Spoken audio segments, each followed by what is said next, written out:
जी हाँ दोस्तों, नमस्कार। स्वागत है आपके अपने चैनल अनमोल क्लासेस पर। उम्मीद करता हूँ कि आप सभी लोग स्वस्थ, मस्त व जबरदस्त होंगे और अपनी तैयारी को अच्छी तरीके से कर रहे होंगे।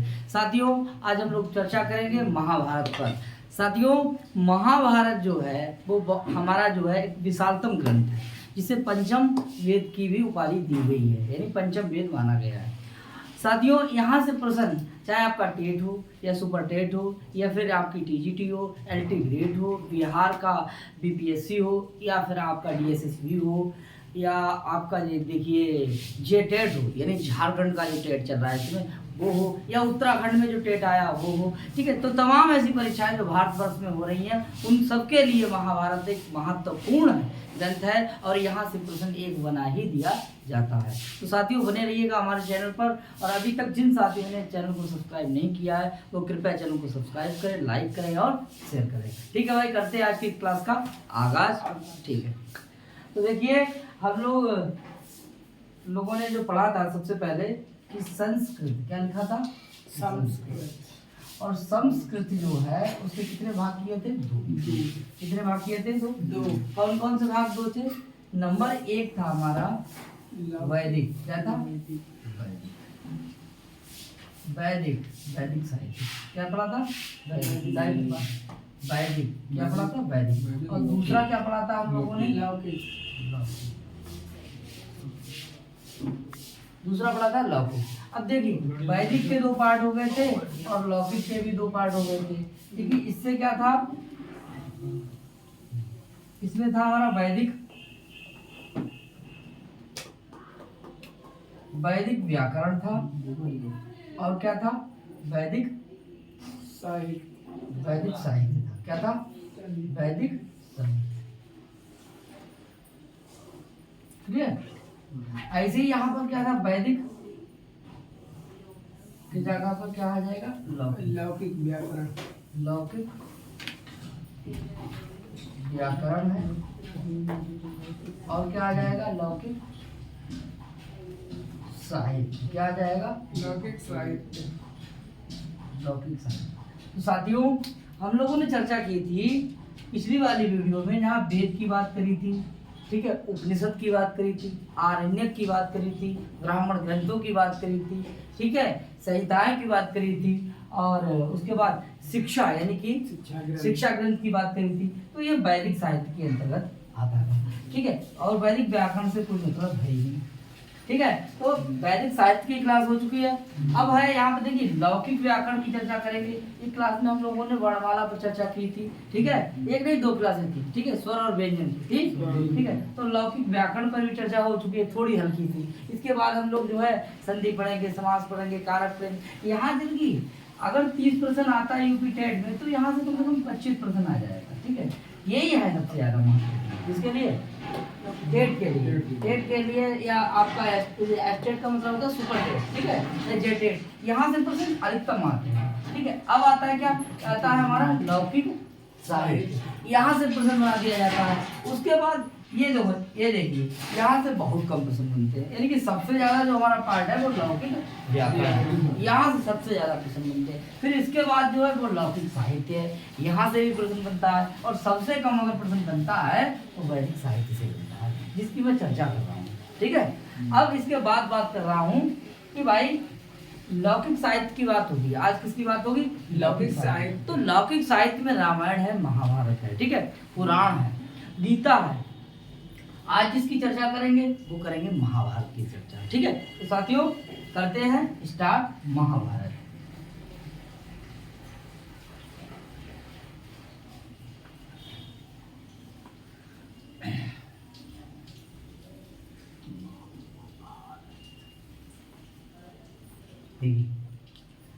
अगर कहा जाए कि दुनिया का, एक पॉइंट है कि दुनिया का, बोलिए, दुनिया का इन संसार का सबसे बड़ा ग्रंथ, दुनिया यानी कि संसार का सबसे विशालतम, ठीक है, ग्रंथ अगर बात करें, ग्रंथ है, तो आपका जवाब क्या होगा? महाभारत। ठीक है, दुनिया का यानी संसार का सबसे विशालतम ग्रंथ अगर हम पूछा जाए तो कौन सा हो जाएगा? तो महाभारत। क्या हो जाएगा? नोट कर लेंगे साथियों, क्या है? महाभारत। ठीक है, नोट करने वाले लोग नोट भी करते जाएंगे। ठीक है, क्या आ जाएगा? महाभारत। दूसरे प्रश्न की चर्चा करता हूं कि महाभारत के फिर लेखक कौन है। ठीक है, दूसरा पॉइंट क्या हो जाएगा कि महाभारत के लेखक देख लीजिए कौन है लेखक, या फिर क्या बोलते हैं उनके लिए? रचयिता। देखिए ये रचयिता शब्द आ जाता है, सही है। ठीक है, तो रचयिता यानी महाभारत के लेखक या रचयिता कौन है? कौन? क्या जवाब हो जाएगा भैया? वेद व्यास। कौन हो जाएंगे? महर्षि वेद व्यास। चलिए महर्षि लगा दे रहे कहेंगे भाई, महर्षि वेद व्यास। वेद व्यास। क्लियर। दो प्रश्न हो गए, नोट कर लेंगे।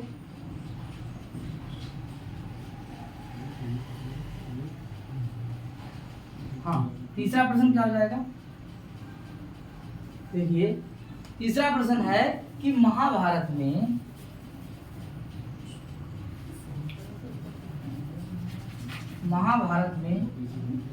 कौन सा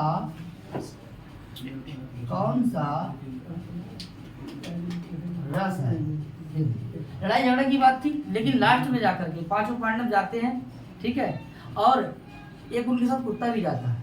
ठीक है, तो लास्ट में शांति तो है, इसीलिए कौन सा है? रस, शांत रस। तो महाभारत में कौन सा रस है? शांत रस है। कौन सा रस है? कौन सा रस है? क्या जवाब आ जाएगा? शांत रस। आपका हो जाएगा शांत रस। लग नहीं रहा होगा क्यों भैया? नहीं लग रहे। कतई नहीं लग रहा होगा। ठीक है, लेकिन रामायण में कौन सा रस है? करुण रस। वहाँ करुणा की बात है। कहाँ? रामायण में कौन सा रस है? करुण। अब एक प्रश्न है कि महाभारत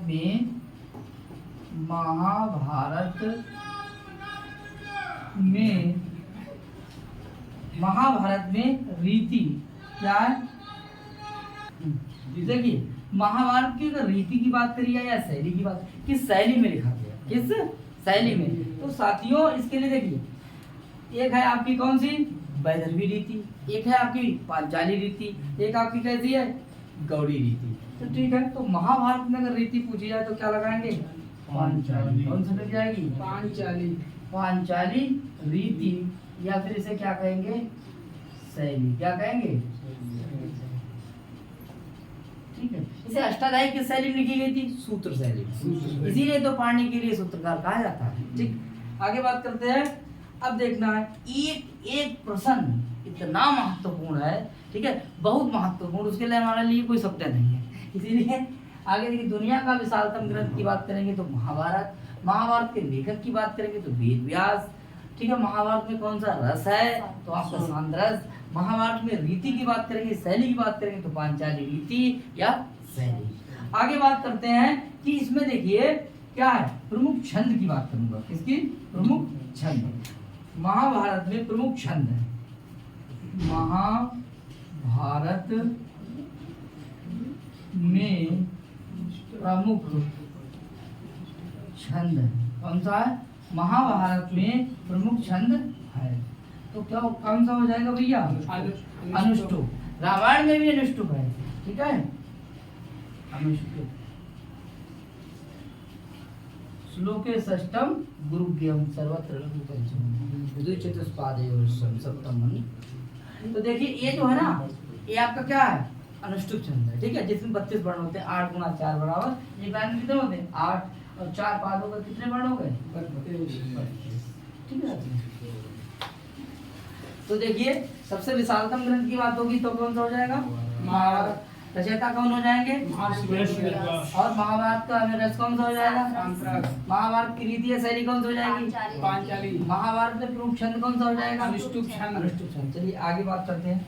अब देखना है कि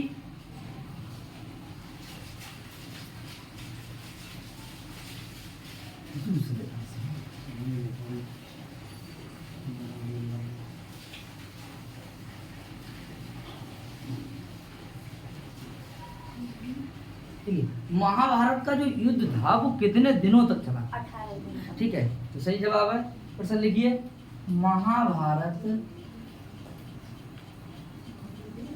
का युद्ध कितने दिनों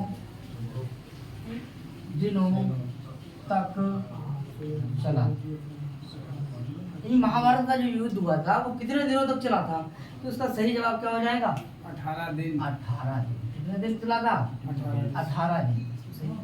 कितने दिन? 18। ठीक है, दूसरा, ठीक है, महाभारत में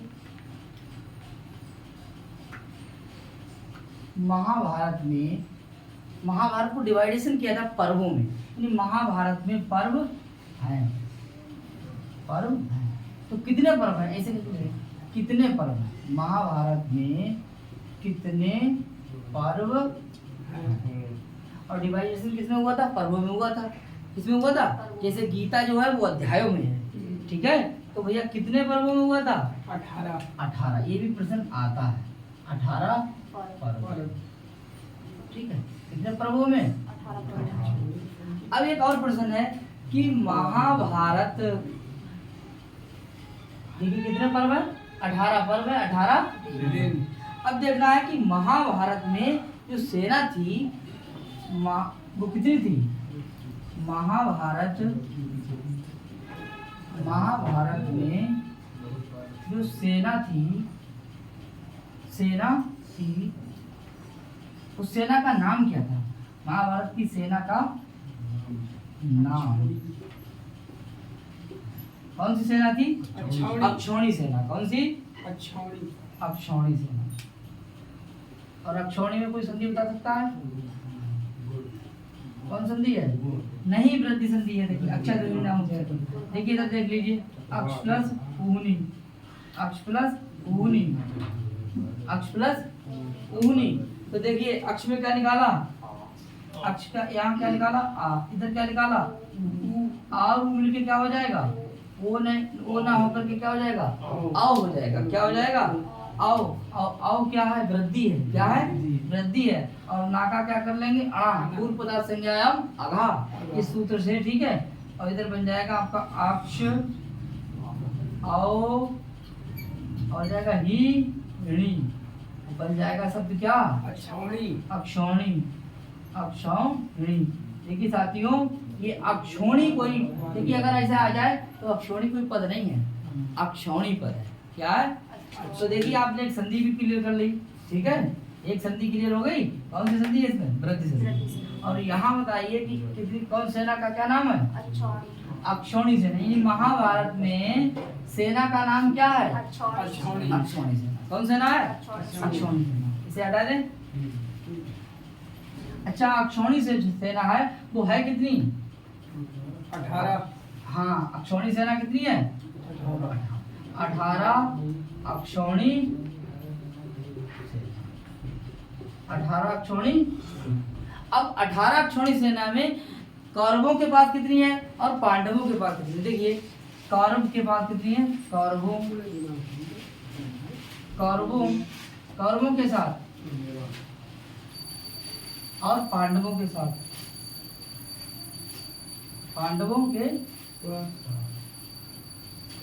ठीक है। भगवान श्री कृष्ण किनके साथ थे? और सेना उनकी किनके साथ थी? कौरवों के साथ, क्योंकि दुर्योधन ने क्या मांगा था? हाँ, और श्री कृष्ण को किसने मांगा था? अर्जुन ने क्या कहा था? सिर्फ आप चाहिए हमें, ठीक है, सेना से मतलब नहीं। आगे देखिए, तो कौरवों के साथ कौन था? यानी कौरवों के साथ जो थे वो सेना थी। क्या थी? सेना थी। और पांडवों के साथ कौन थे? श्री कृष्ण थे, ठीक है। अब देखिए एक और प्रश्न है क्या कि कौरवों के साथ जो सेना थी वो कितनी थी? वो 11 अक्षौणी सेना थी। कितनी थी? 11 अक्षौणी सेना। कितनी सेना थी? 11 अक्षौणी सेना थी। और 7 किसके पास थी? अब जरा आप जोड़ के बता दीजिए कि 11 और 7 कितने हो गए? 18 अक्षौणी सेना हो गई टोटल। कोई दिक्कत भैया? बताओ भैया कोई दिक्कत? 18 अक्षौणी सेना जो है वो किसके पास है? अरे पूरे पूरे महाभारत में। और 7 अक्षौणी सेना किसके पास थी? पांडवों के और 11 किसके पास थी? कौरवों के पास। कौरवों के पास थी। 11 7 कितने हो जाते हैं? 18। तो सेना किसके साथ थी? और कौरवों के साथ। कौरवों के साथ थी, ठीक है। और श्री कृष्ण किसके साथ थे? पांडवों के साथ। देखिए कई प्रश्न हमने बना दिए यहाँ पर, ठीक है, समझ में आया होगा, ठीक है। ये इससे रिलेटेड नहीं है, देखिए अक्षौणी वाला, लेकिन हमने यहाँ पे एक और प्रश्न बना दिया कि सेना भगवान श्री कृष्ण ने जो अपनी सेना थी वो किसके साथ दे दी थी? कौरवों के साथ। और खुद किन के साथ आ गए थे? पांडवों के साथ। पांडवों के साथ, ठीक है। यहाँ तक नोट कर लीजिए, हो गया। अब देखिए एक बार फिर से चर्चा करें कि महाभारत का युद्ध चला था वो कितने दिन तक? 18 दिन तक। 18 संख्या बहुत इंपॉर्टेंट है। महाभारत में पर्व की बात करेंगे तो 18। और महाभारत में जो सेना थी वो क्या नाम था? अक्षौणी। अक्षौणी में कौन संधि हो गई? वृद्धि। कौन संधि हो गई? वृद्धि संधि। अच्छा, अक्षौणी सेना देखिए कितनी है? 18। 18 में देखिए 11 किसके पास है? कौरवों के साथ। और 7 किसके साथ है? पांडवों के साथ। कई सारे प्रश्न है, ठीक है, हो गया। अब इसे मिटा दें।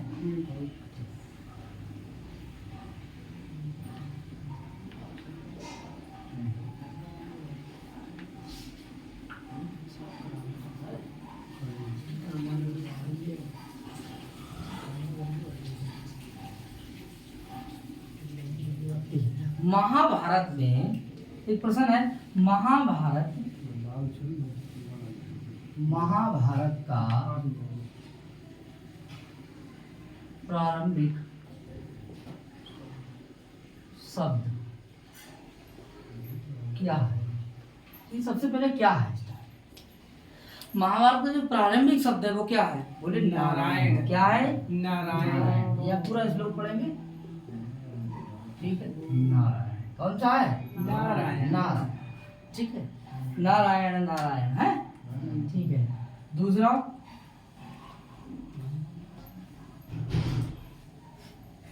ठीक है। अब देखिए कि महाभारत का जो युद्ध हुआ था वो कहाँ हुआ था? देखिए महाभारत का युद्ध कहाँ हुआ था? बताओ भैया कहाँ हुआ था? कुरुक्षेत्र। कुरुक्षेत्र में हुआ था। कुरुक्षेत्र कहाँ है? हरियाणा। हरियाणा में है कुरुक्षेत्र, ठीक है।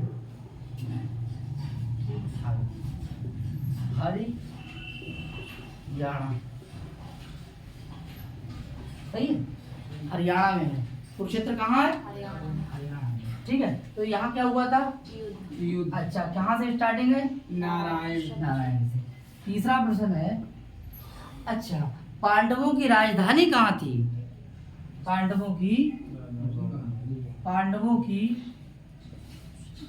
राजधानी थी, बताएंगे कौन सी है राजधानी? हस्तिनापुर। हस्तिनापुर। कौन सी है? हस्तिनापुर। हस्तिनापुर किसकी राजधानी है? पांडवों की। रहते कहाँ थे? हस्तिनापुर में। और युद्ध कहाँ हुआ था? कुरुक्षेत्र में। कुरुक्षेत्र में। यहाँ तक कोई दिक्कत? आगे। अब देखना है कि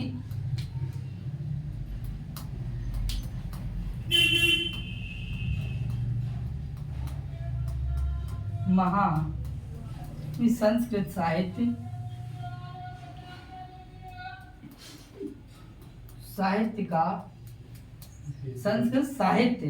का पंचम वेद अगर बात करें, पंचम वेद, संस्कृत साहित्य में अगर पंचम वेद की उपाधि किसे मिली है? संस्कृत साहित्य का पंचम वेद है,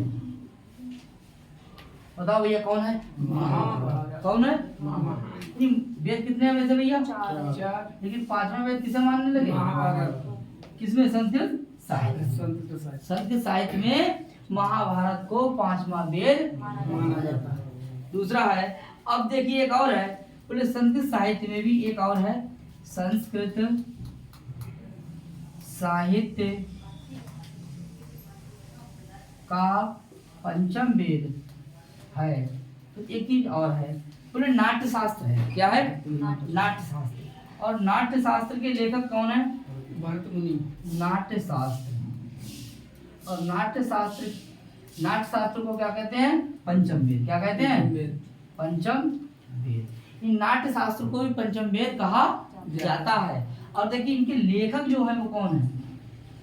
अगर प्रश्न आ जाए नाट्य शास्त्र के लेखक कौन है? भरत मुनि। तो भरत मुनि। भरत मुनि।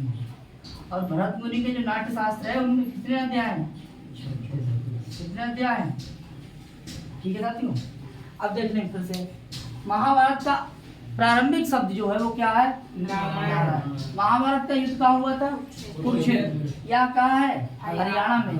और यह राजधानी जो है पांडवों की कहाँ है? हस्तिनापुर। संस्कृत साहित्य का पंचम वेद की उपाधि महाभारत। महाभारत के लिए। और संस्कृत साहित्य का पंचम वेद है नाट्य नाट्य शास्त्र को मानते हैं, जिसके लेखक कौन है? भरत मुनि है। इसमें 36 अध्याय है। क्लियर?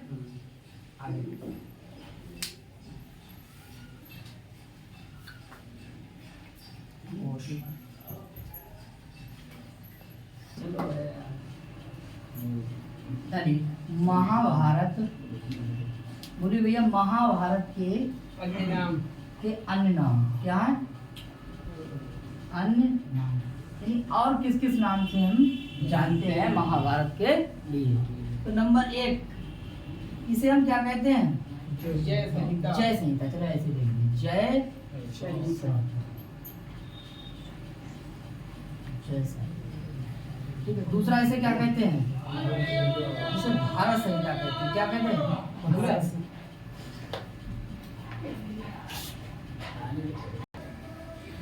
भारत संहिता।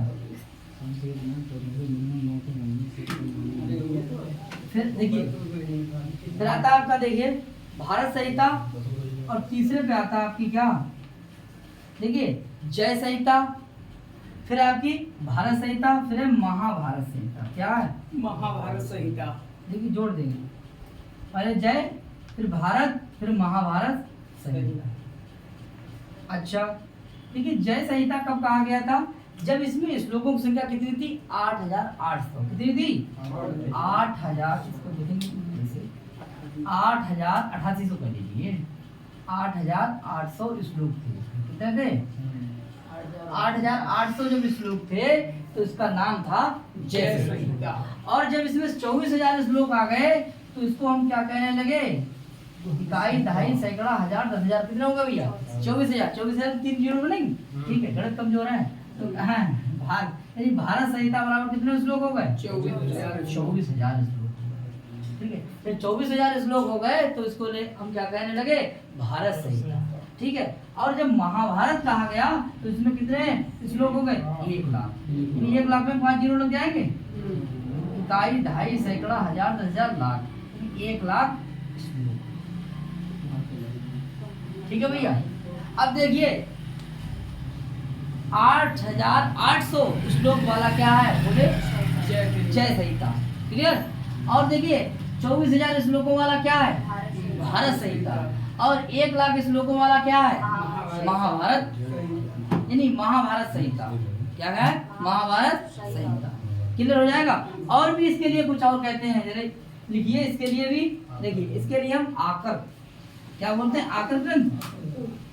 आकर ग्रंथ बोलते हैं। क्या बोलते हैं? आकर। ठीक है। और इसके लिए क्या बोलते हैं? आर्ट्स काव्य। क्या बोलते हैं? आर्ट्स काव्य। आर्ट्स काव्य बोलते हैं इसके लिए। क्या बोलते हैं? आर्ट्स महाकाव्य। आर्ट्स महाकाव्य। क्लियर? आर्ट्स महाकाव्य भी बोलते हैं। इतना नोट कर लीजिए पहले। हो गया? बता दें इसे?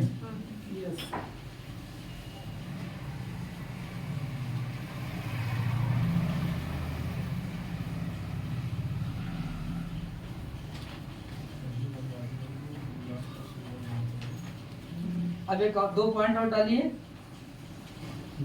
महाभारत में इसी प्रश्न पूछा जाएगा, महाभारत में कितने श्लोक हैं? महाभारत में कितने श्लोक कितने हो जाएंगे भैया? बताइए भैया। 1 लाख। क्या हो जाएंगे? 1 लाख श्लोकों वाला क्या है? ठीक है, इसमें सब कुछ समाहित है, इससे कुछ बचा हुआ नहीं है। ठीक है, ये क्या है? महाभारत। देखिए संस्कृत में ऐसे ही बना दिया गया प्रश्न क्या कि महाभारत को 7 सहस्त्री संहिता किसे कहते हैं? किसे कहते हैं? आपका जवाब क्या हो जाएगा साथियों? क्या हो जाएगा? सत माने कितने? 1000, यानी 100,000 बराबर 100,000 संहिताओं वाली क्या है? महाभारत। क्या आ जाएगा? महाभारत। इसको भी नोट कर लेंगे। ठीक है, ठीक है, आगे हो जाएगा। अब क्या है भैया? अब 18 पर्वों की बात करेंगे। 18 पर्व कौन कौन से हैं और कौन कौन से पर्व से क्या क्या लिया गया जो महत्वपूर्ण है, इसकी भी चर्चा होगी।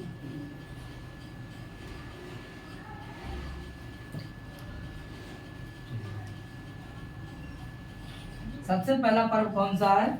देखिए पहले हेड निकाल लें। महाभारत के 18 पर्व। महाभारत के 18 पर्व आप भी लिखेंगे। नंबर 1, नंबर 2, नंबर 3, नंबर 4 और 5, 6 और 7, 8, 9, 10, 11, 12, 13, 14, 15, 16, 17, 18। कितने पर्व है? कितने लिखे? 18। चलिए भर दीजिए जल्दी जल्दी। नंबर 1 पहला पर्व है और बहुत इंपॉर्टेंट है, आदि पर्व। कौन सा पर्व है? आदि पर्व। आदि पर्व। आदि पर्व। अब आदि पर्व है पहला पर्व। कैसा है? पहला। पहला पर्व। इसको भी ले लेंगे। ये कैसा है? पहला पर्व। पहला, ठीक है। ऐसे भी प्रश्न पूछा जाएगा कि महाभारत का पहला पर्व कौन सा है, तो कौन सा हो जाएगा? आदि पर्व। कौन सा हो जाएगा? आदि अब देखिए आदि के बाद क्या आ जाएगा? सभा। क्या आ जाएगा? सभा। सभा पर्व। कौन सा पर्व है? सभा पर्व। और सभा के बाद क्या आ जाएगा? वन पर्व। क्या आ जाएगा? वन पर्व। वन पर्व। और वन पर्व के बाद क्या आएगा? विराट पर्व। विराट पर्व। क्या आ जाएगा? विराट पर्व। ठीक है, कौन सा आ जाएगा? विराट पर्व। अब देखिए एक एक पर्वों की अगर हम चर्चा करें तो वीडियो बहुत लंबा हो जाएगा और यहाँ से ऐसा प्रश्न नहीं आता है। हेलो भाई ध्यान दीजिए, एक एक पर्वों की बात नहीं करेंगे लेकिन जो इम्पोर्टेंट पर्व होंगे उनकी बात करूंगा। ठीक है, अब विराट पर्व में देखिए क्या हुआ था, वन पर्व में क्या है, सभा पर्व में क्या, तो डिटेल बहुत लंबा हो जाएगा। इसको आप जानते हैं। ठीक है, तो देखिए कौन सा हो जाएगा? विराट पर्व। और विराट के बाद अगर देखा जाए तो कौन हो जाएगा? उद्योग पर्व। कौन सा हो जाएगा? उद्योग पर्व। और उद्योग पर्व के बाद आपका कौन सा? भीष्म पर्व। भीष्म पर्व। अरे क्या 6 नंबर है, यही तो इम्पोर्टेंट पर्व है 6। ये क्या हो जाएगा? ये हो जाएगा आपका भीष्म पर्व। क्या हो जाएगा? भीष्म पर्व। भीष्म पर्व। जहाँ से क्या लिया गया है? जहाँ से श्रीमद् भगवत गीता ली गई है। क्या लिया गया? श्रीमद् भागवत। हाँ, श्रीमद् भगवत गीता, यानी कि गीता लिखते हैं, जगह थोड़ी है। केवल गीता लिख दे। हाँ आप जानते हैं। ठीक है, गीता ली गई कहाँ से? भीष्म पर्व। भीष्म पर्व से। अब देखिए 7वें नंबर पे क्या है आपका? द्रोण पर्व। अच्छा 7वें नंबर पे आपका है द्रोण पर्व। द्रोणाचार्य है द्रोण पर्व। इसको यार काली से द्रोण। ठीक है, यानी आदि पर्व, बोलो आदि पर्व, आदि पर्व, सभा पर्व, वन पर्व, विराट पर्व, उद्योग उद्योग पर्व, भीष्म पर्व, द्रोण पर्व। और द्रोण के बाद क्या होगा? कर्ण। कौन सा हो जाएगा? कर्ण जानते हैं आप? हाँ। महाभारत का वीर योद्धा था, हाँ। ठीक है, तो कर्ण पर्व कौन सा हो जाएगा? कर्ण पर्व। और कर्ण पर्व के बाद अगर अब पूछा जाएगा तो कौन सा हो जाएगा? कर्ण के सारथी का नाम भी पूछा जाता है, शल्य, कौन है? तो इसके बाद कौन सा हो जाएगा? शल्य पर्व। कौन सा हो जाएगा? शल्य पर्व। और शल्य पर्व के बाद साथियों कौन सा पर्व होगा? शल्य पर्व के बाद हो जाएगा आपका सौप्तिक पर्व। कौन सा हो जाएगा? सौप्तिक सौप्तिक, सौप्तिक पर्व, पर्व। ठीक है, और फिर लिख लीजिए। और सौप्तिक के बाद क्या हो जाएगा? स्त्री पर्व। कौन सा हो जाएगा? स्त्री पर्व। स्त्री पर्व, ठीक है, स्त्री पर्व। और स्त्री पर्व के बाद कौन सा हो जाएगा? 12वां शांति पर्व। कौन सा हो जाएगा? शांति पर्व। शांति पर्व। पर्व। देखिए यही सबसे कैसा है? बड़ा। ये सबसे कैसा है? इन 18 पर्वों में सबसे कैसा है ये? भैया इधर देखिए, आई कांटेक्ट पढ़िए। ये सबसे कैसा है? बड़ा। ये सबसे कैसा है? बड़ा पर्व, सबसे बड़ा पर्व। इसको ब्रैकेट में लिख दिया मैंने। ये सबसे कैसा है? ये सबसे बड़ा पर्व है। अब अगर 13 की बात करें तो कौन सा हो जाएगा? अनुशासन पर्व। कौन सा हो जाएगा? अनुशासन पर्व, ठीक है, अनुशासन पर्व। कौन सा हो जाएगा? अनुशासन। और अनुशासन के बाद में क्या हो जाएगा? आश्व, आश्व मेदिक। मेदिक, मेदिक है ना? धिक, धिक धिक धा। अश्वमेधिक। आश्वेदिक, आश्वेदिक पर्व। कौन सा हो जाएगा? अश्वमेधिक पर्व। ठीक है, आश्वेदिक पर्व, आश्वेदिक पर्व, वार्षिक। ठीक है। अब आ जाएगा आश्रम वार्षिक पर्व। कौन सा हो जाएगा? आश्रम वार्षिक। आश्रम वार्षिक पर्व। और आश्रम वार्षिक के बाद में 16 नंबर क्या हो जाएगा? मौसल पर्व। कौन सा हो जाएगा? मौसल पर्व, ठीक है। और मौसल पर्व के बाद क्या हो जाता है? महाप्रस्थानिक, महाप्रस्थानिक पर्व। साथियों ये सबसे छोटा पर्व है। कैसा है? सबसे छोटा पर्व अगर हो तो माना जाए कौन सा है? महाप्रस्थानिक। हाँ, परीक्षा में आएगा सबसे छोटा पर्व कौन सा है? महाप्रस्थानिक पर्व। छोटा पर्व, सबसे छोटा पर्व कौन सा है? महा। और सबसे लास्ट का है स्वर्गारोहण। स्वर्गारोहण पर्व। देखिए ये सबसे लास्ट का है, यानी कि इधर भी लिख लीजिए अंतिम पर्व। कौन सा है? अंतिम पर्व। अंतिम। क्लियर? अंतिम पर्व की बात करेंगे तो कौन सा हो जाएगा? स्वर्गारोहण। स्वर्गारोहण। तो साथियों देखिए, आदि पर्व बोलो एक बार। अब इसको 4-5 बार आप वाचन करेंगे, बार बार करेंगे, बार बार वाचन करेंगे, लेकिन कहाँ जाएगा? कहीं नहीं निकलने वाला। बोलो आदि पर्व, सभा पर्व, वन पर्व, विराट पर्व, उद्योग पर्व, भीष्म पर्व, द्रोण पर्व, कर्ण पर्व, शल्य पर्व, सौप्तिक पर्व, स्त्री पर्व, शांति पर्व, अनुशासन पर्व, आश्वेदिक पर्व, आश्रम वार्षिक पर्व, मौसल पर्व, महाप्रस्थानिक पर्व और स्वर्गारोहण पर्व। देखिए पर्व नहीं है, क्या लिख दिया? तो इस तरीके से कितने पर्व हैं? 18। एक बार मेरे साथ और बोल दीजिए, बोलो।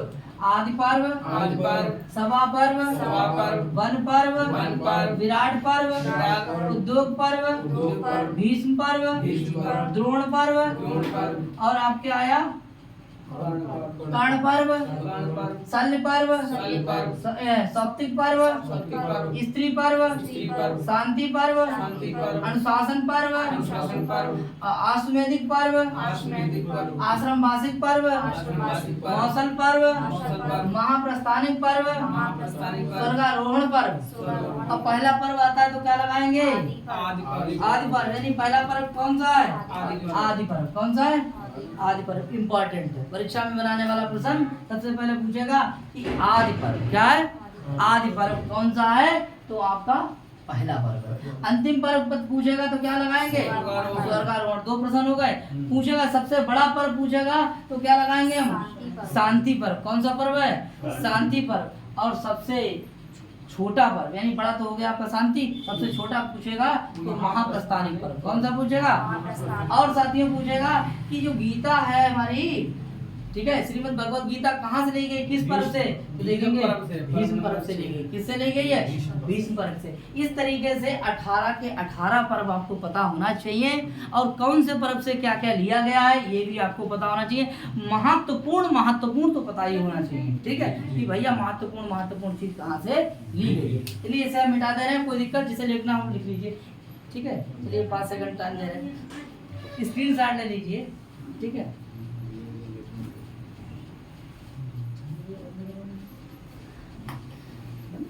ओके चलो,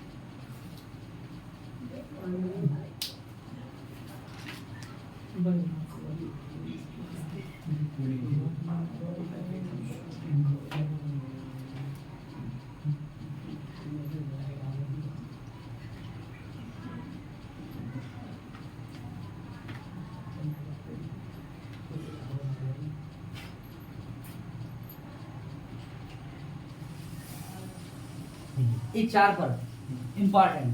देखिए आदि पर्व से क्या लिया गया, अभिज्ञान शाकुंतलम।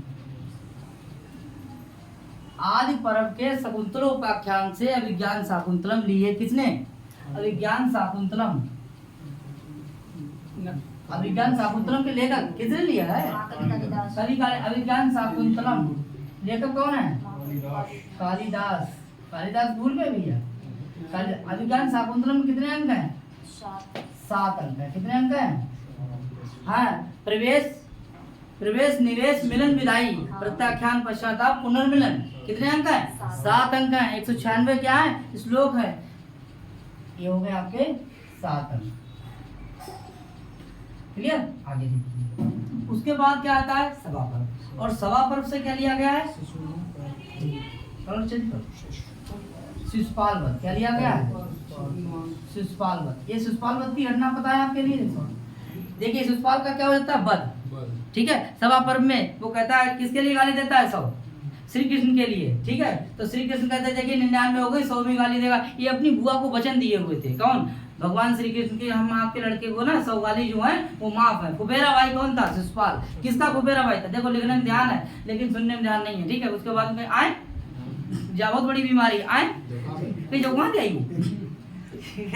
आगे देखो, कहीं ना कहीं गलती अपनी होती है। तो शिशुपाल का क्या होता है, वहीं पर सुदर्शन चक्कर से भगवान श्री कृष्ण क्या कर देते हैं, काट देते हैं। इस घटना को देखा महाकवि मांग ने, और मांग जो है ना सबसे लास्ट कवि है। उपमा के लिए कालिदास है, और भारवी अर्थ गौरवम, यानी उपमा कालिदास से भारवी अर्थ गौरवम, और दंडना पद लालित्यम मांगे संति त्रिगुणा, जो बाद में आया ना तो उसने तो निचोड़ दिया सबके लिए। तो मांग ने जैसे ही ये घटना को देखा सभा पर्व की, और अपना एक ग्रंथ निकाल दिया, ठीक है। और सब नकलची हैं साथियों इस दुनिया में, ठीक है। सब नकलची किसी दूसरे किताब ले ऊपर का प्लेट हटाया फिर और अपने लगा दिया, उसके बाद प्रकाशित कर दिया, बोले सही है, ठीक है। तो ऐसे ही देखिए इन्होंने वो छोटी सी घटना को अपना एक महाकाव्य लिखा जिसमें 20 सर्ग हैं। कितने सर्ग हैं, 20। और शिशुपाल वध जो है, शिशुपाल वध में कितने सर्ग हैं, 20 सर्ग। कितने सर्ग हैं, 20 सर्ग। और 20 सर्गों वाला ये महाकाव्य लिख दिया किसने, तो किसने लिखा, मांग ने। लेखक कौन हो गए, मांग। महाकवि कौन है, मांग। यार महाकवि ले जाओ, महाकवि मांग, ठीक है। महाकवि कौन है, मांग। इनने क्या लिखा था, शिशुपाल वध। कितने सर्ग हैं, 20, ठीक है। आगे देखिए, फिर इसके बाद देखिए वन पर्व से 2 ग्रंथ आते हैं, बहुत महत्वपूर्ण है। और देखिए से नीचे बोल देना, शिशुपाल वध से वन पर्व से आता है किरातार्जुन। क्या आता है, किरातार्जुन। और क्या आता है, देखिए और आता है आपका क्या, नैषधीय चरितम, ठीक है। नैषधीय चरितम, ठीक है। ये दोनों ग्रंथ आते हैं कहाँ से, ये वन पर्व से आते हैं। कहाँ से आते हैं, वन पर्व से। सभा पर्व से क्या आता है, शिशुपाल। किरातार्जुनीयम, और किरातार्जुनीयम अगर सर्ग की बात करिए तो कितने हैं, 18 सर्ग हैं। और नैसरियम में बात करिए तो कितने हैं 22। ठीक है, देखिए ये बड़े बड़े हैं, कितने बड़े बड़े। ये किसकी रचना है क्रातार्जुनीयम की? भारवी की। किसकी है? भारवी की। और ये किसकी है? ये आपकी श्रीहर्ष की। किसकी है? श्रीहर्ष की। ठीक है, ये श्रीहर्ष की रचना है। ये विद्वत औषधम कहा जाता है, विद्वत औषधम है, विद्वत औषधम कहा जाता है। और देखिए ये तीनों रचनाएं जो है वो बृहत्त्रयी के अंतर्गत आ जाती हैं, बृहत्त्रयी ग्रंथ। यानी बड़े बड़े ग्रंथ जो कितने हैं? बृहत्त्रयी। अब देखिए की से ट्रिक देख लेंगे, ट्रिक TRICK, ठीक है, यानी क्या आया? किसान की सा ना। अब देखेंगे ध्यान से, की से क्या हो गया हमारा? क्रातार्जुनीयम। क्या हो गया? सा से क्या हो गया हमारा? पुष्पालवत। और ना से क्या हो गया हमारा? ऐसे। ठीक है, और ये यहाँ का है जी भैया? ये सभापर्व से ले लिया गया। ये कहाँ से ले लिया गया? हाँ, और इसमें देखिए कितने सर्ग हैं? 18। इसमें कितने? 20। इसमें कितने? 22। ये कहाँ किसकी रचना है? भारवी। ये किसकी है? मान की। ये किसकी है? क्लियर हो जाएगा? आगे देखते हैं। उसके बाद है क्या आपका? बोले उसके बाद है आपकी गीता। क्या है? गीता। तो गीता कहाँ से लिया गया है? जड़ तो आपकी महाभारत है। ठीक है, अब देखिए गीता यानी भीष्म पर्व। भीष्म पर्व, भीष्म पर्व से क्या लिया गया है? हाँ, श्रीमद् भगवत गीता। श्रीमद् भगवत गीता तो शॉर्ट में लिखते हैं, आप जानती हैं, तैयारी कर रहे हैं, जानती हैं। श्रीमद् भगवत गीता। अब श्रीमद् भगवत गीता किस पर्व से ली गई है? भीष्म पर्व से ली गई। अब पूछा गया गीता में अध्याय कितने हैं? देखिए साथियों ध्यान रखना, आपके महाभारत में पर्व है और गीता जो डिवाइडेशन हुआ है वो अध्याय में हुआ है। तो कितने हैं? 18 अध्याय किसमें? गीता में। ठीक है, और श्लोकों की संख्या पूछी है तो कितनी है? 700 श्लोक। कितने श्लोक हैं? 700 श्लोक हैं और आपके 18 अध्याय। एक प्रश्न और है, इसमें भी आपका कौन सा रस है? शांत रस। ठीक है, तो ये थे आपके महत्वपूर्ण प्रश्न। ठीक है साथियों, इसका भी स्क्रीनशॉट ले लीजिए।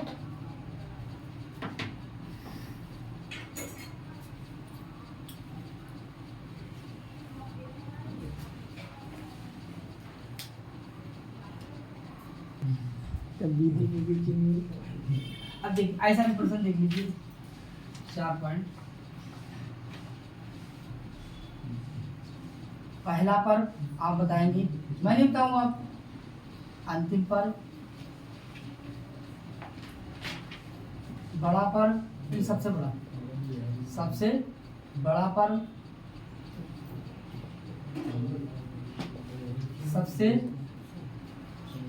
छोटा पर्व,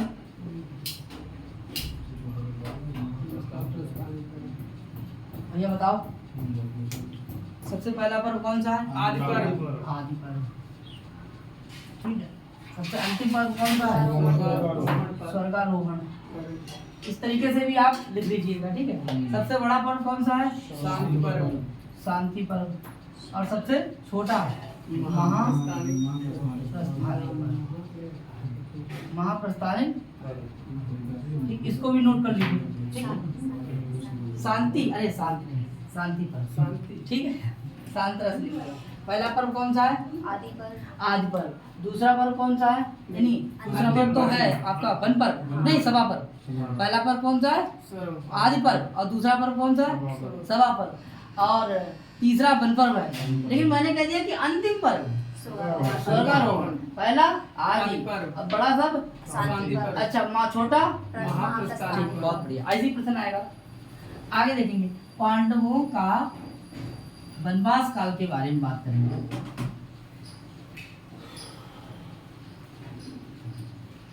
पांडवों ने वनवास किया था। पांडवों का वनवास का समय कितना समय था? वनवास में कितने दिन तक रहे थे? तो देखिए 12 वर्षों का था। 12 वर्ष का था वनवास।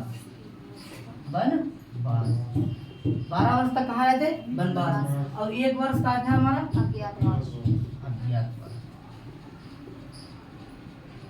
अज्ञातवास। ठीक है, 1 वर्ष का क्या था? अज्ञातवास। और 12 वर्ष का था वनवास। अधिक। महाभारत में चक्रव्यूह की रचना किसने की थी? प्रश्न है, नोट करिए। महाभारत में देखिए साथियों, महाभारत में चक्रव्यूह की रचना किसने की थी? बताया भैया, बताइए किसने की थी? किसने की थी? द्रोणाचार्य ने। नहीं, द्रोण ने। द्रोण बराबर क्या हो जाता है? द्रोणाचार्य तो हो जाता है। नोट कर लेंगे, किसने की? द्रोणाचार्य ने। आगे देखिए, उसके बाद में देखिए एक प्रश्न मैंने बोल गया था, क्या बोला था? मैंने कहा था कि कृष्ण कर्ण का सारथी का नाम क्या है? कर्ण के सारथी का नाम है, तो कौन है? शल्य। और शल्य पर्पी है। शल्य क्या था? शल्य। नोट कर लेंगे इसको भी। हो गया।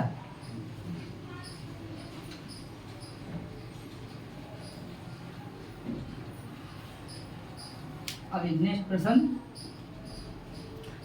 देखिए, कर्ण ने अपने कवच और कुंडल किसको दिए? किसको दिए? देखिए किसको दिए? देखिए ये किसने मांगे थे? ये देखिए किसने मांगे थे? इंद्र ने। क्योंकि इंद्र के पुत्र का नाम क्या था? इंद्र के पुत्र। और सूर्यपुत्र। और देखिए धर्मराज के पुत्र। अब एक क्लियर कर लीजिए, धर्मराज के पुत्र, वायुपुत्र, यम के पुत्र।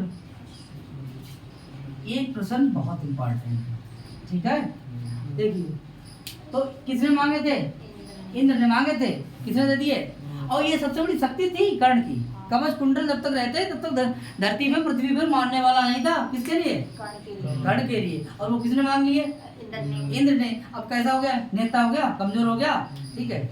आगे देखिए किसके लिए? अपने पुत्र के लिए। यानी इंद्र के पुत्र कौन है? अर्जुन। इंद्र के पुत्र कौन है? अर्जुन, ठीक है? अर्जुन के लिए क्या कहा जाता है? अर्जुन के लिए और क्या कहा जाएगा?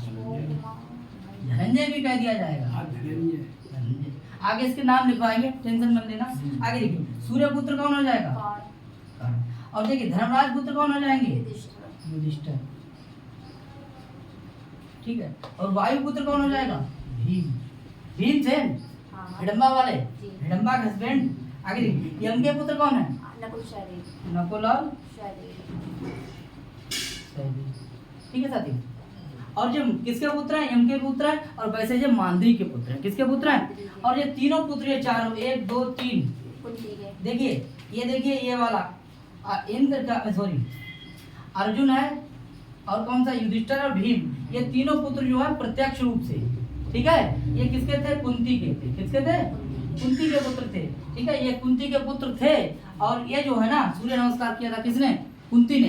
यानी विवाह से पहले तो हो गए थे कौन? कर्ण। और कर्ण का लालन पालन हुआ था कहीं दूसरी जगह, ठीक है? तो अप्रत्यक्ष रूप से ये भी पुत्र थे। किसके? हाँ, सबसे बड़े पुत्र कौन थे? कर्ण थे। कौन थे?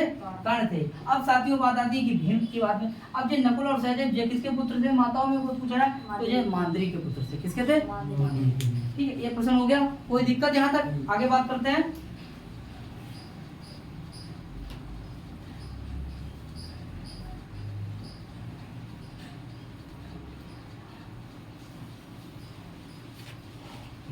वेद व्यास जी ने महाभारत को कितने वर्षों में लिखा? ये प्रश्न है और बढ़िया प्रश्न है। लिखिए वेद व्यास जी ने महाभारत को कितने वर्षों में लिखा? तो सवाल आ जाएगा आपका, कितने वर्ष हैं? 3 वर्ष। 3 वर्ष में देखिए वेद व्यास जी ने महाभारत को लिख दिया था। कितने वर्ष में? 3 वर्ष में। नोट कर लेंगे। अच्छा प्रश्न है, ठीक है? अब देखिए, अब वेद व्यास की बात आती है। किसकी? वेद व्यास। वेद व्यास पहले देखिए, वेद व्यास को 3 तरीके से पुकार सकते हैं। देखिए सबसे पहले है इनका नाम वेद व्यास, सभी लोग जानते हैं, ठीक है? अब इनका नाम है कृष्णद्वैपायन। क्या नाम है? कृष्णद्वैपायन। ठीक है, कृष्णद्वैपायन। और इनका नाम है बादरायण। बादरायण। ठीक है, यदि कृष्णद्वैपायन भी इन्हें कहते हैं। ठीक है, पहले क्या कहते हैं इनके लिए? वेद व्यास। और इन फिर क्या कहते हैं इनके लिए? वेद व्यास के लिए क्या है नाम है ये? ठीक है, और इन्हें क्या कहते हैं? बादरायण। साथियों वेद व्यास तो है ही, इन्होंने पहले नाम इनका क्या था? वेद था। ठीक है, और बाद में क्या क्या हो गए? व्यास हो गए, क्योंकि इन्हें चारों वेदों की रचना कर दी। कृष्ण का मतलब है ये काले रंग के थे, और द्वीपायन का मतलब है कि द्वीप के किनारे अर्थात यमुना के किनारे इनका क्या हुआ था? जन्म हुआ था। सत्यवती और पराशर ऋषि के मिलन से इनका जन्म हुआ था। ठीक है, और बादरायण बद्रीनाथ धाम, ठीक है, बराबर बादरायण भी कहा जाता है इनके लिए। ठीक है, कोई दिक्कत यहाँ तक? कोई दिक्कत हो बताओ भैया। आगे देखते हैं। अब देखना है कि जरा इनका वंश परंपरा देख लीजिए। किसकी? वेद व्यास जी की। वेद व्यास जी की वंश परंपरा डालेंगे हेडिंग, वेद व्यास। वेद व्यास की वंश परंपरा। ठीक है, तो ऐसे करके यहाँ पर वेद व्यास की क्या है? वंश परंपरा। सबसे पहले देखिए वशिष्ठ। क्या है? वशिष्ठ। और वशिष्ठ के सबसे पहले इनके अगर कोई वंश की बात होगी तो किसका नाम आएगा? वशिष्ठ। और वशिष्ठ के बाद कौन आएंगे? शक्ति। कौन आएंगे? क्या? विशिष्ट। अच्छा, वशिष्ठ, सॉरी गलती हो गई। ठीक, क्या आ जाएगा? वशिष्ठ आएंगे। ठीक है, और उसके बाद क्या आ जाएगा? शक्ति। क्या आ जाएगा? शक्ति के बाद क्या आ जाएगा? क्या आ जाएगा? पाराशर। पाराशर। और पाराशर की देखिए, पाराशर ऋषि थे। पाराशर कौन थे? ऋषि थे। और ये मछुआरे की कन्या कौन थी? सत्यवती। ये देखिए, ये सत्यवती जो थी, ठीक है, यही सत्यवती का जो विवाह होगा वो किससे हो जाएगा? इधर कहानी अगले बताएंगे। इधर ये ऋषि थे, और इनसे दोनों से उत्पन्न कौन हो गए थे? वेद व्यास। कौन हो गए थे? वेद व्यास। और वेद व्यास के पुत्र का अगर नाम पूछा जाए कौन हो जाएंगे? सुखदेव। सुखदेव। सुखदेव कौन हो जाएंगे? सुखदेव है। सुखदेव। अगर पूछा जाए कि वेद व्यास जी के पुत्र का नाम क्या है? सुखदेव है। क्या नाम है? सुखदेव है। तो देखिए आगे आएगा वशिष्ठ। वशिष्ठ के बाद कौन है? शक्ति। शक्ति से क्या हो गए? पराशर। और पराशर से क्या हो गए? आपके वेद व्यास। और वेद व्यास से हो गए सुखदेव। इसका ले लेंगे स्क्रीनशॉट, आगे करेंगे बात। ठीक है, अब देखना ये थोड़ा इधर देखिए। देखिए जो जो सत्यवती हैं इनका इधर तो हो गया इनसे। ठीक है भाई, ऋषि पराशर ने कहा था कि हमें उस पार छोड़ दीजिए। किधर? यमुना के उस पार। तो जो है मल्लाह था वो थका हुआ था, तो उसने कह दिया अपनी बेटी से कि बेटी इसको जो है महात्मा जी के लिए उधर छोड़ दीजिए। कहाँ? मतलब यमुना के उस पार। वो उधर गए, उन्होंने सत्यवती के साथ मतलब जो है आदि क्रिया करके, आप बात को समझ रहे होंगे। उसके बाद में सत्यवती से पुत्र हो गया। कौन? मछुआरे की कन्या से उत्पन्न कौन हो गए? वेद व्यास जी हो गए। इनको अलग कर दिया गया, ये अलग है। ठीक है, आप इसे चाहे कुछ भी कर लीजिए, ये अलग हो गए। इसके बाद क्या है कि इन्हीं यही जो है ये सत्यवती जो थी वो टहल रही थी। ठीक है, एक दिन, और यहीं पर आते हैं कौन? देवव्रत। देवव्रत। और देवव्रत जो है वो इनसे कहते हैं, क्योंकि देवव्रत जो होते हैं वो बड़े परेशान होते हैं। बोलो क्यों? क्योंकि इनके पिता का नाम क्या होता है? शांतनु। शांतनु। और शांतनु की पत्नी कौन होती है? पहली वाली गंगा। गंगा का क्या होता है? जो अष्टवसुओं वाले हैं, जिन्हें अपने अष्टवसु क्या कर दिए थे? गंगा में श्रा दिए थे। वही तो है। तो अष्टवसु वाली जो गंगा है उनके एक पुत्र बचे थे। कौन? देवव्रत। और देवव्रत ने जो बचे थे एक, तो ये हो गई थी क्या? विलुप्त, चली गई थी। तो ये हो गए परेशान। जब ये परेशान हो गए तो ये बोले कि ऐसा है कि हमारे पिताजी से आप क्या कर लीजिए? शादी कर लीजिए। तो फिर इनके पिताजी ने कहा, किसके? सत्यवती। पहले तो सत्यवती मानी नहीं, उसके बाद में इनके पिताजी से देवव्रत की बात हुई। ये भी बैठे पूरी। ठीक है, बातचीत होने के बाद में सत्यवती के पिताजी ने कहा कि अगर मैं अपनी लड़की की शादी शांतनु से कर दूंगा तो जो शांतनु की संतान होगी क्या वह उत्तराधिकारी होगी? ठीक है, क्या वह उत्तराधिकारी होगी? तो इन्होंने कहा था कि मैं भीष्म प्रतिज्ञा लेता हूँ। क्या लेता हूँ? कि मैं कभी शादी नहीं करूंगा, लोभ नहीं होगा मेरे अंदर। तभी से इनका नाम क्या बन गया? भीष्म पितामह।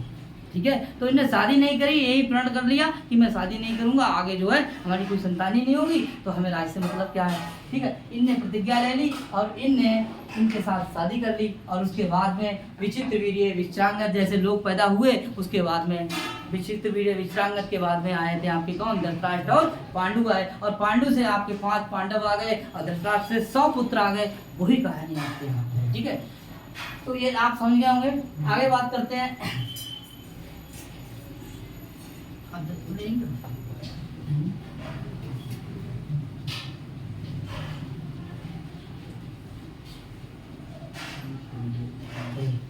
अब वेद व्यास जी के माता पिता का नाम अगर आ जाए, वेद